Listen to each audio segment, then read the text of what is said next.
वह पिछले 6 महीने से बल्लभपुर के लोग पेयजल समस्या से जूझ रहे हैं, जिसके चलते बल्लभपुर के स्थानीय निवासियों द्वारा जगह जगह बाल्टी रखकर सड़क का अवरोध किया गया। इनका कहना है कि मामले की सूचना कई बार पंचायत कार्यालय को दी गई है और स्थानीय लोगों का कहना है कि कोई कार्रवाई नहीं की गई है। इसी मुद्दे को लेकर वे लगातार सड़क जाम कर रहे हैं। उनकी मांग है कि समय पर पर्याप्त पानी उपलब्ध कराया जाए, नहीं तो हम ये जाम जारी रखेंगे। यहाँ की महिलाओं का कहना है कि यहाँ पिछले 6 महीने से पानी की समस्या है। पंचायत अधिकारियों से बार बार कहा गया है, लेकिन समस्या का समाधान नहीं निकाला है। इसलिए आज मजबूरी में उन्होंने रोड जाम किया। इनका कहना है कि जब तक उनके पानी की समस्या दूर नहीं होती, इनका रोड जाम जारी रहेगा। उन्होंने बताया कि पानी नियमित रूप से नहीं आता भी है, पानी इतना गंदा होता है कि पीने लायक नहीं रहता। इन सब समस्याओं को लेकर आज उन्होंने रोड जाम किया है। वहीं दूसरी ओर 11 ग्राम पंचायत अंतर्गत रघुनाथ चौक में सुबह 10 बजे से पीने की पानी की समस्या, नाली की साफ सफाई सहित विभिन्न मांगों को लेकर महिलाओं ने पथ अवरोध कर विरोध जताया। इस दौरान बल्लभपुर ग्राम पंचायत के उप प्रधान संदीप गोराई पानी की टैंकर लेकर वहां पहुंचे, लेकिन महिलाओं ने टैंकर से पानी लेने से इनकार किया। साथ ही मौजूद हमारे संवाददाता ने खबर की विस्तृत जानकारी ली।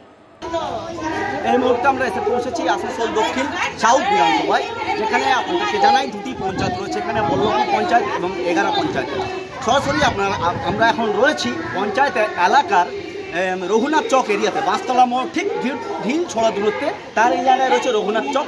এবং আপনাদেরকে জানাচ্ছি আমাদের টিভি ক্যামেরার মাধ্যমে পানীয় জলের সমস্যা নিয়ে আনুমানিক প্রায় সকাল 10টা থেকে স্থানীয় মহিলারা এখানে দেখুন, আমাদের টিভি ক্যামেরার মাধ্যমে স্থানীয় মহিলারা এখানে বালতি কলসি নিয়ে বিক্ষোভ আন্দোলনে সামিল রয়েছেন। তাদের সাথে ডিরেক্টলি যখন আমরা কথা বলছিলাম, ওনারা বিভিন্ন রকমের এখানে স্থানীয় ডিমান্ড নিয়ে তারা ক্ষোভ উগরে দিচ্ছিল আমাদের টিভি ক্যামেরার সামনে। তাদের আনুমানিক প্রাইমারি লেভেলের যেটা দাবি কি জলের সমস্যা এখানে দীর্ঘদিন এবং যে নিয়মিত কল হয় সেই কলের ব্যবস্থা এখানে দীর্ঘদিন ধরে নেই। আমাদেরকে ড্রেন সংলগ্ন এরিয়ার যে পাইপ বেরিয়ে রয়েছে এবং ফাটা পাইপ, সেই পাইপের ওখান থেকে জল নিতে হয়। এবং আপনাদেরকে সরাসরি আমরা দেখাবো আমাদের চ্যানেলের মাধ্যমে যে ড্রেনেজ সিস্টেম পরিষ্কার হয় না বললেই চলে, এমনটাই ক্ষোভ উগড়াচ্ছে স্থানীয় মহিলারা। সেই দৃশ্য দেখছেন আমাদের টিভি ক্যামেরার মাধ্যমে, দেখে মনে হচ্ছে এবং তারা আরেকটু ভীত এবং সন্তুষ্ট হচ্ছেন কি ডেঙ্গু এবং ম্যালেরিয়ার প্রকোপ আমরা যে কোনো মুহূর্তে আমরা প্রকোপে পড়তে পারি, কারণ ড্রেন সিস্টেম এখানে বহুদিন ধরে সাফ সাফাই হয়নি, এমনটাই স্থানীয়দের কাছ থেকে দাবি উঠে আসছে।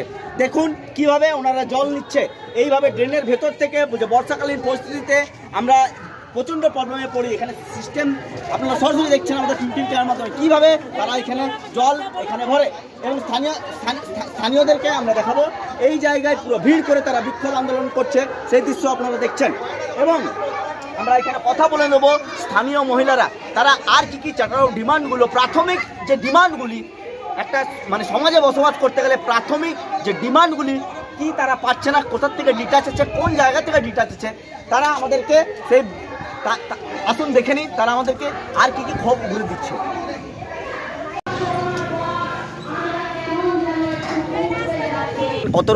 কতদিন ধরে এই অবস্থায়? আচ্ছা, কি অসুবিধার সম্মুখীন হন আপনারা গরমকাল ঢুকছে, তীব্র গরমে উষ্ণতার পারদ বেড়ে চলেছে, কি মনে হচ্ছে কতটা কষ্ট এখানে আপনারা ভোগ করেন?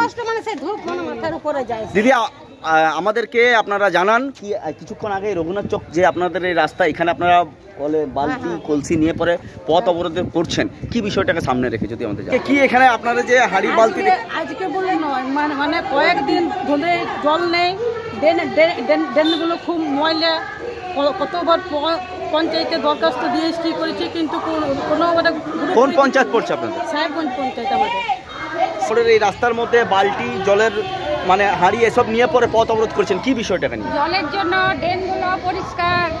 কতদিন ধরে এরকম প্রবলেম? জলের কোনো সুবিধা নাই, ড্রেন নোংরা, ঘরে মশা, রাস্তাঘাট। আচ্ছা, পানীয় জলের সুবিধা নেই বলতে কি পানীয় জল পানি না কি রকম আছে? দাবি নিয়ে আজকে তারা এখানে পথ অবরোধ করে বিক্ষোভ আন্দোলন সামিল হয়েছেন এবং আরো কিছু যেগুলো প্রাইমারি লেভেলের দাবি রয়েছে তারা আমাদের সামনে উগরে দিয়েছে। এই বিষয়টা নিয়ে কি বলবেন? ব্যাপারটা জলের সংকট একটু এই এলাকাতে একটু দেখা দিয়েছে, কিন্তু আমি তৎক্ষণাৎ যখনই জানতে পারি এখান থেকে আমার ফোন আসে যে এখানে জলের সমস্যা। কাল অবধি হয়তো সমস্যা ছিল না, আমি প্রতিদিন এসে এখানে প্রতিটা বাড়িতে বাড়িতে খবর নিই, একটু এখানে নালার সমস্যা ছিল, এটা আমাদের কাল পরশু প্রত্যেকে যে টাইম কল আছে আর একটা কালাঝরিয়া জল তো রান্না করাও যায় না, খাওয়াও যায় না, শুধু ঘরে ইউজ করা যায় এমনি কাপড় ফাপড় ধোয়ার জন্য, ঘর মোছার জন্য, সেটাও এখন টাইমলি আসছে না। পেপার যে টাইম কল যেটা আমরা যে খাবার জল সেটা আমাদের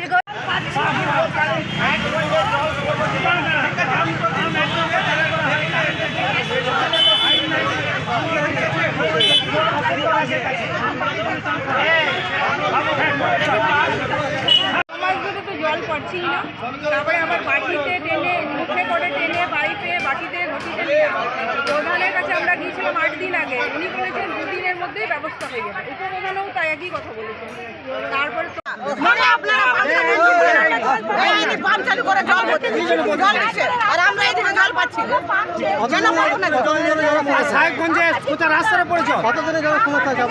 रानीगंज से सम्राट दास की रिपोर्ट, PBTV न्यूज।